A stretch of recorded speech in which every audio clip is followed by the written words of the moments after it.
Hello বন্ধুরা, বিয়ে করার চাইতে সন্ন্যাসী হয়ে যাওয়া ভালো বলতে বলতেই বিয়ের নিয়মে বাধা পড়ে গেল আমাদের মহারাজ।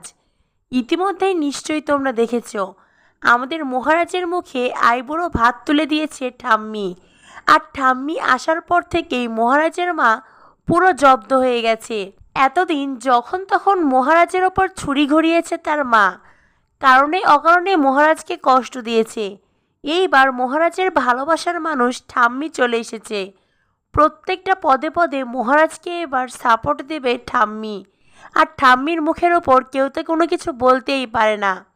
ঠাম্মি আসার সঙ্গে সঙ্গেই মহারাজের মা চুপসে গেছেন। তাই বলা যায় আগামী পর্বগুলোতে আমরা মহারাজ ও ঠাম্মির খুব সুন্দর মুহূর্ত দেখতে চলেছি। এছাড়াও আগামী 17ই জুন আমাদের মহারাজ পূজারিনীর বিয়ে। আর সেদিনই শুরু হবে আমাদের মহারানী অর্থাৎ অভিনেত্রী সোনামণি শাহর নতুন ধারাবাহিক শুভ বিবাহ।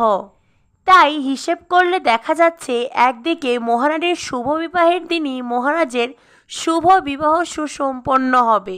তো বুঝতেই পারছো 17ই জুন থেকে আমাদের বিনোদন জগৎ কতটা জমজমাট হতে চলেছে।